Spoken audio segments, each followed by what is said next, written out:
साहित्य निधि में आज सुनिए हिंदी उर्दू साहित्य के शीर्षतम कथाकार मुंशी प्रेमचंद जी की लिखी हुई कहानी सुभागी। तो शुरू करते हैं कहानी। और लोगों के यहाँ चाहे जो होता हो, तुलसी महतो अपनी लड़की सुभागी को लड़के रामू से जौ भर भी कम प्यार नहीं करते थे। रामू जवान होकर भी काठ का उल्लू था। सुभागी 11 साल की बालिका होकर भी घर के काम में इतनी चतुर और खेती बाड़ी के काम में इतनी निपुण थी कि उसकी माँ लक्ष्मी दिल में डरती रहती कि कहीं लड़की पर देवताओं की आंख न पड़ जाए। अच्छे बालकों से भगवान को भी तो प्रेम है। कोई सुभागी का बखान न करे, इसलिए वो अनायास ही उसे डांटती रहती थी। बखान से लड़के बिगड़ जाते हैं, ये भय तो न था, भय था नज़र का। वही सुभागी आज 11 साल की उम्र में विधवा हो गई। घर में कोहराम मचा हुआ था। लक्ष्मी पछाड़े खाती थी, तुलसी सिर पीटते थे। उन्हें रोता देखकर सुभागी भी रोती थी। बार बार माँ से पूछती, क्यों रोती हो अम्मा? मैं तुम्हें छोड़कर कहीं नहीं जाऊंगी, तुम क्यों रोती हो? उसकी भोली बातें सुनकर माता का दिल और भी फटा जाता था। वो सोचती थी, ईश्वर तुम्हारी यही लीला है जो खेल खेलते हो दूसरों को दुख देकर। ऐसा तो पागल करते हैं। आदमी पागलपन करे तो उसे पागल खाने भेजते हैं, मगर तुम जो पागलपन करते हो उसका कोई दंड नहीं। ऐसा खेल किस काम का कि दूसरे रोएं और तुम हंसो। तुम्हें तो लोग दयालु कहते हैं, यही तुम्हारी दया है। और सुभागी क्या सोच रही थी? उसके पास कोठरी भर रुपए होते तो वो उन्हें छिपा कर रख देती, फिर एक दिन चुपके से बाजार चली जाती और अम्मा के लिए अच्छे अच्छे कपड़े लाती। दादा जब बाकी मांगने आते तो चट रुपए निकाल कर दे देती। अम्मा दादा कितने खुश होते। जब सुभागी जवान हुई तो लोग तुलसी महतो पर दबाव डालने लगे कि लड़की का घर कहीं कर दो। जवान लड़की का यूँ फिरना ठीक नहीं। जब हमारी बिरादरी में इसकी कोई निंदा नहीं है तो क्यों सोच विचार करते हो? तुलसी ने कहा, भाई मैं तो तैयार हूँ, लेकिन जब सुभागी भी माने, वो किसी तरह राजी ही नहीं होती। हरिहर ने सुभागी को समझाकर कहा, बेटी हम तेरे ही भले को कहते हैं। माँ बाप अब बूढ़े हुए, उनका क्या भरोसा? तुम इस तरह कब तक बैठी रहोगी? सुभागी ने सिर झुकाकर कहा, चाचा मैं तुम्हारी बात समझ रही हूँ, लेकिन मेरा मन घर करने को नहीं कहता। मुझे आराम की चिंता नहीं है, मैं सब कुछ झेलने को तैयार हूँ। जो काम तुम कहो वो सिर आंखों के बल करूँगी, मगर घर बसाने को मुझसे न कहो। जब मेरा चाल कुचाल देखना तो मेरा सिर काट लेना। अगर मैं सच्चे बाप की बेटी होंगी तो बात की भी पक्की होंगी। फिर लज्जा रखने वाले तो भगवान हैं, मेरी क्या हस्ती कि अभी कुछ कहूँ। उजट रामू बोला, तुम अगर सोचती हो कि भैया कमावेंगे और मैं बैठी मौज करूँगी तो इस भरोसे ना रहना, यहाँ किसी ने जन्म भर का ठीका नहीं लिया है। रामू की दुल्हन रामू से भी 2 अंगुल ऊंची थी। मटक कर बोली, हमने किसी का कर्ज थोड़ी खाया कि जन्म भर बैठे भरा करें। यहाँ तो खाने को भी महीन चाहिए, पहनने को भी महीन चाहिए, ये हमारे बूते की बात नहीं। सुभागी ने गर्व से भरे हुए स्वर में कहा, भाभी मैंने तुम्हारा आसरा कभी नहीं किया और भगवान ने चाहा तो कभी करूँगी भी नहीं। तुम अपनी देखो, मेरी चिंता ना करो। रामू की दुल्हन को जब मालूम हो गया कि सुभागी घर न करेगी तो और भी उसके सिर हो गई। हमेशा एक ना एक खुचड़ लगाए रहती। उसे रुलाने में जैसे उसको मज़ा आता था। वो बेचारी पहर रात से उठकर कूटने पीसने में लग जाती, चौका बर्तन करती, गोबर पाथती, फिर खेत में काम करने चली जाती। दोपहर को आकर जल्दी जल्दी खाना पकाकर सबको खिलाती। रात को कभी माँ के सिर में तेल डालती, कभी उसकी देह दबाती। तुलसी चिलम के भक्त थे, उन्हें बार बार चिलम पिलाती। जहाँ तक अपना बस चलता माँ बाप को कोई काम ना करने देती। हाँ, भाई को ना रोकती। सोचती ये तो जवान आदमी है, ये काम ना करेंगे तो गृहस्थी कैसे चलेगी। मगर रामू को ये बुरा लगता। अम्मा और दादा को तिनका तक नहीं उठाने देती और मुझे पीसना चाहती है। यहाँ तक कि एक दिन वो जामे से बाहर हो गया। सुभागी से बोला, अगर उन लोगों का बड़ा मोह है तो क्यों नहीं अलग होकर रहती हो? तब सेवा करो तो मालूम हो कि सेवा कड़वी लगती है कि मीठी। दूसरों के बल पर वाहवाही लेना बड़ा आसान है। बहादुर वो है जो अपने बल पर काम करे। सुभागी ने तो कुछ जवाब न दिया। बात बढ़ जाने का भय था, मगर उसके माँ बाप बैठे सुन रहे थे। महतो से न रहा गया, बोले, क्या है रामू, उस गरीबिन से क्यों लड़ते हो? रामू पास आकर बोला, तुम क्यों बीच में कूद पड़े? मैं तो उसी को कहता हूँ। तुलसी ने कहा, जब तक मैं जीता हूं तुम उसे कुछ नहीं कह सकते। मेरे पीछे जो चाहे करना, बेचारी का घर में रहना मुश्किल कर दिया है। आपको बेटी बहुत प्यारी है तो उसे गले बांध कर रखिए, मुझसे नहीं सहा जाता। अच्छी बात है, अगर तुम्हारी ये मर्जी है तो यही होगा। मैं कल गांव के आदमियों को बुलाकर बंटवारा कर दूंगा। तुम चाहे छूट जाओ, सुभागी नहीं छूट सकती।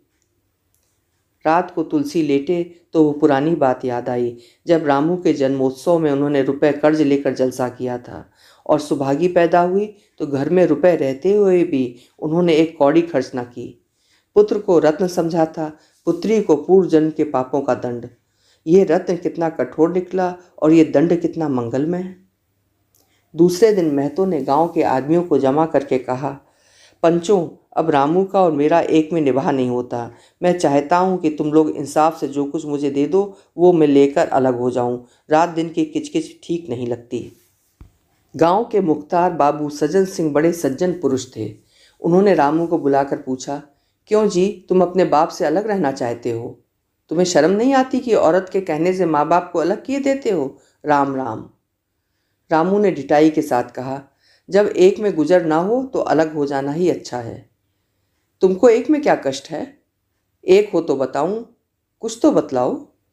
साहब, एक में मेरा इनसे निभाह ना होगा, बस मैं और कुछ नहीं जानता। ये कहता हुआ रामू वहां से चलता बना। तुलसी महतो बोले, देख लिया आप लोगों ने इसका मिजाज। आप चाहे 4 हिस्सों में 3 हिस्से उसे दे दें, पर अब मैं इस दुष्ट के साथ न रहूँगा। भगवान ने बेटी को दुख दे दिया, नहीं मुझे खेती बाड़ी लेकर क्या करना था? जहाँ रहता वहीं कमाता खाता। भगवान ऐसा बेटा साथ में बैरी को भी ना दे। लड़के से लड़की भली जो कुलवंती होए।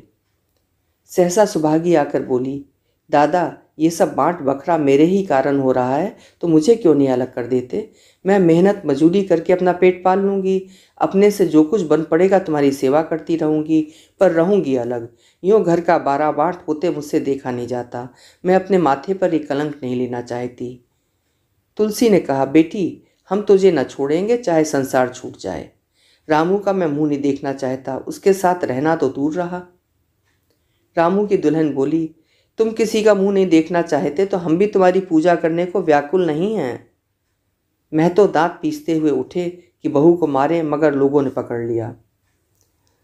बंटवारा होते ही महतो और लक्ष्मी को मानो पेंशन मिल गई। पहले तो दोनों सारे दिन सुभागी के मना करने पर भी कुछ ना कुछ करते ही रहते थे, पर अब उन्हें पूरा विश्राम था। पहले दोनों दूध घी को तरसते थे। सुभागी ने कुछ रुपए बचाकर एक भैंस ले ली। बूढ़े आदमियों की जान तो उनका भोजन है, अच्छा भोजन न मिले तो वे किस आधार पर रहें? चौधरी ने बहुत विरोध किया। कहने लगे, घर का काम यूं ही क्या कम है कि ये तू नया झंझट पाल रही है? सुभागी उन्हें बहलाने के लिए कहती, दादा, दूध के बिना मुझे खाना नहीं अच्छा लगता। लक्ष्मी ने हंसकर कहा, बेटी, तू झूठ कब से बोलने लगी? कभी दूध हाथ से तो छूती नहीं, खाने की कौन कहे? सारा दूध हम लोगों के पेट में ठूस देती है। गांव में जहां देखो सबके मुंह से सुभागी की तारीफ। लड़की नहीं देवी है, 2 मर्दों का काम भी करती है, उस पर माँ बाप की सेवा भी किए जाती है। सज्जन सिंह तो कहते, ये उस जन्म की देवी है, मगर शायद महतो को ये सुख बहुत दिन तक भोगना न लिखा था। 7-8 दिन से महतो को जोर का ज्वर चढ़ा हुआ था।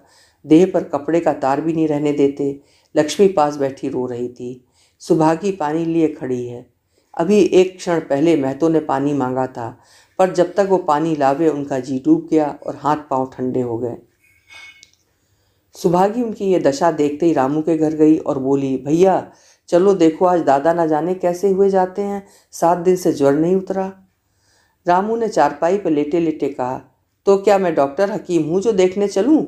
जब तक अच्छे थे तब तक तो तुम उनके गले का हार बनी हुई थी, अब जब मरने लगे तो मुझे बुलाने आई हो? उसी वक्त उसकी दुल्हन अंदर से निकल आई और सुभागी से पूछा, दादा को क्या हुआ दीदी? सुभागी के पहले ही रामू बोल उठा, हुआ क्या है, अब कोई मरे थोड़ी जाते हैं। सुभागी ने फिर उससे कुछ ना कहा, सीधे सज्जन सिंह के पास गई। उसके जाने के बाद रामू हंसकर स्त्री से बोला, त्रिया चरित्र इसी को कहते हैं। इसमें त्रिया चरित्र की कौन बात है, चले क्यों नहीं जाते? मैं नहीं जाने का, जैसे उसे लेकर अलग हुए थे वैसे ही उसे लेकर रहें। मर भी जाएं तो मैं न जाऊं। मर जाएंगे तो आग देने तो जाओगे, तब कहाँ भागोगे? कभी नहीं। सब कुछ उनकी प्यारी सुभागी कर लेगी। तुम्हारे रहते वो क्यों करने लगी? जैसे मेरे रहते उसे लेकर अलग हुए, और कैसे? नहीं जी, ये अच्छी बात नहीं है। चलो देख आवें। कुछ भी हो, बाप ही तो हैं, फिर गांव में कौन सा मुंह दिखाओगे? चुप रहो, मुझे उपदेश मत दो। उधर बाबू साहब ने ज्यों ही महतो की हालत सुनी, तुरंत सुभागी के साथ भागे चले आए। यहाँ पहुंचे तो महतो की दशा और खराब हो चुकी थी। नाड़ी देखी तो बहुत धीमी थी। समझ गए कि जिंदगी के दिन पूरे हो गए हैं। मौत का आतंक छाया हुआ था। सजल नेत्र होकर बोले, महतो भाई कैसा जी है? महतो जैसे नींद से जाग कर बोले, बहुत अच्छा है भैया, अब तो चलने की बेला है। सुभागी के पिता अब तुम ही हो, उसे तुम ही को सौंपे जाता हूँ। सज्जन सिंह ने रोते हुए कहा, भैया महतो घबराओ मत, भगवान ने चाहा तो तुम अच्छे हो जाओगे। सुभागी को तो मैंने हमेशा अपनी बेटी ही समझा है और जब तक जीऊँगा ऐसा ही समझता रहूँगा। तुम निश्चिंत रहो, मेरे रहते सुभागी या लक्ष्मी को कोई तिरछी आंख से न देख सकेगा, और कुछ इच्छा हो तो वो भी कह दो। महतो ने विनीत नेत्रों से देखकर कहा, और कुछ नहीं कहूँगा भैया, भगवान तुम्हें सदा सुखी रखे हैं। रामू को बुलाकर लाता हूँ, उससे जो भूल चूक हो उसको क्षमा कर दो। नहीं भैया, उस पापी हत्यारे का मुंह मैं नहीं देखना चाहता। इसके बाद गोदान की तैयारी होने लगी। रामू को गांव भर ने समझाया पर वो अंत्येष्टि करने पर राजी ना हुआ। कहा, जिस पिता ने मरते समय मेरा मुंह देखना स्वीकार न किया वो मेरा ना पिता है ना मैं उसका पुत्र हूँ। लक्ष्मी ने दाह क्रिया की। इन थोड़े से दिनों में सुभागी ने न जाने कैसे रुपया जमा कर लिए थे कि जब तेरही का सामान आने लगा तो गांव वालों की आंखें खुली रह गईं। बर्तन, कपड़े, घी, शक्कर, सभी सामान इफरात में जमा हो गए। रामू देख देख कर जलता था और सुभागी उसे जलाने के लिए सबको ये सामान दिखाती थी। लक्ष्मी ने कहा, बेटी घर देखकर खर्च करो, अब कोई कमाने वाला नहीं बैठा है, आप ही कुआं खोदना और पानी पीना है। सुभागी बोली, बाबूजी का काम तो धूमधाम से ही होगा अम्मा, चाहे घर रहे या जाए। बाबूजी फिर थोड़े ही आवेंगे। मैं भैया को दिखा देना चाहती हूँ कि अबला क्या कर सकती है। वो समझते होंगे इन दोनों के किए कुछ ना होगा। उनका ये घमंड मैं तोड़ दूंगी। लक्ष्मी चुप हो रही। तेरही के दिन 8 गांव के ब्राह्मणों का भोज हुआ। चारों तरफ वाहवाही मच गई। पिछले पहर का समय था, लोग भोजन करके चले गए थे। लक्ष्मी थक कर सो गई थी। केवल सुभागी बची हुई चीज़ें उठा उठा कर रख रही थी कि ठाकुर सज्जन सिंह ने आकर कहा, अब तुम भी आराम करो बेटी, सवेरे ये सब काम कर लेना। सुभागी ने कहा, अभी थकी नहीं हूँ दादा, आपने जोड़ लिया कुल कितने रुपए उठे? सज्जन सिंह ने कहा, वो पूछकर क्या करोगी बेटी? कुछ नहीं, यूँ ही पूछती हूँ। कोई 300 रुपये उठे होंगे। सुभागी ने सकुचाते हुए कहा, मैं इन रुपयों की देनदार हूँ, तुमसे मैं कुछ नहीं मांगता। मैं तो मेरे मित्र और भाई थे, उनके साथ मेरा भी तो धर्म है। आपकी यही दया क्या कम है कि मेरे ऊपर इतना विश्वास किया? मुझे कौन 300 रुपये देता? सज्जन सिंह सोचने लगे, इस अबला की धर्म बुद्धि का कहीं कोई वार पार है भी या नहीं। लक्ष्मी उन स्त्रियों में थी जिनके लिए पति वियोग जीवन रेत का बंद हो जाना है। 50 वर्ष के चिर सहवास के बाद अब ये एकांत जीवन उसके लिए पहाड़ हो गया। उसे अब ज्ञात हुआ कि मेरी बुद्धि, मेरा बल, मेरी सुमति मानो सबसे मैं वंचित हो गई। उसने कितनी बार ईश्वर से विनती की थी, मुझे स्वामी के सामने उठा लेना, मगर उसने ये विनती स्वीकार न की। मौत पर अपना काबू नहीं तो क्या जीवन पर भी काबू नहीं है? वो लक्ष्मी जो गांव में अपनी बुद्धि के लिए मशहूर थी, जो दूसरों को सीख दिया करती थी, अब बौरही हो गई है। सीधी सी बात करते नहीं बनती। लक्ष्मी का दाना पानी उसी दिन से छूट गया। सुभागी के आग्रह पर चौके में जाती, मगर कौर कंठ के नीचे न उतरता। 50 वर्ष हुए, एक दिन भी ऐसा न हुआ कि पति के बिना खाए खुद खाया हो। अब उस नियम को कैसे तोड़े? आखिर उसे खांसी आने लगी। दुर्बलता ने जल्दी खाट पर डाल दिया। सुभागी अब क्या करे? ठाकुर साहब के रुपए चुकाने के लिए दिलोजान से काम करने की जरूरत थी। यहाँ माँ बीमार पड़ गई। अगर बाहर जाए तो माँ अकेली रहती है, उनके पास बैठे तो बाहर का काम कौन करे? माँ की दशा देखकर सुभागी समझ गई कि इनका परवाना भी आ पहुँचा। महतो को भी तो यही ज्वर था। गांव में और किसे फुर्सत थी कि दौड़ धूप करता। सज्जन सिंह दोनों वक्त आते, लक्ष्मी को देखते, दवा पिलाते, सुभागी को समझाते और चले जाते, मगर लक्ष्मी की दशा बिगड़ती जाती थी। यहाँ तक कि 15वें दिन वो भी संसार से सिधार गई। अंतिम समय रामू आया और उसके पैर छूना चाहता था, पर लक्ष्मी ने उसे ऐसी झिड़की दी कि वो उसके समीप न जा सका। सुभागी को उसने आशीर्वाद दिया, तुम्हारी जैसी बेटी पाकर तर गई। मेरा क्रियाकर्म तुम ही करना। मेरी भगवान से यही अर्जी है कि उस जन्म में भी तुम मेरी कोख पवित्र करो। माता के देहांत के बाद सुभागी के जीवन का केवल एक लक्ष्य रह गया, सज्जन सिंह के रुपए चुकाना। 300 रुपये पिता के क्रियाकर्म में लगे थे, लगभग 200 रुपये माता के काम में लगे। 500 रुपये का ऋण था और वो अकेली जान, मगर वो हिम्मत न हारती थी। 3 साल तक सुभागी ने रात को रात और दिन को दिन नहीं समझा। उसकी कार्य शक्ति और पौरुष देखकर लोग दांतों तले उंगली दबाते थे। दिन भर खेतीबाड़ी के काम करने के बाद वो रात को 4-4 पसेरी आटा पीस डालती। 30वें दिन 15 रुपये लेकर वो सज्जन सिंह के पास पहुंच जाती। इसमें कभी नागा ना पड़ता। ये मानो प्रकृति का अटल नियम था। अब चारों ओर से उसकी सगाई के पैगाम आने लगे। सभी उसके लिए मुंह फैलाए थे। जिसके घर सुभागी जाएगी उसके भाग्य फिर जाएंगे। सुभागी यही जवाब देती, अभी वो दिन नहीं आया। जिस दिन सुभागी ने आखिरी किस्त चुकाई उस दिन उसकी खुशी का ठिकाना न था। आज उसके जीवन का कठोर व्रत पूरा हो गया। वो चलने लगी तो सज्जन सिंह ने कहा, बेटी तुमसे मेरी एक प्रार्थना है। कहो कहूँ, कहो ना कहूँ, मगर वचन दो कि मानोगी।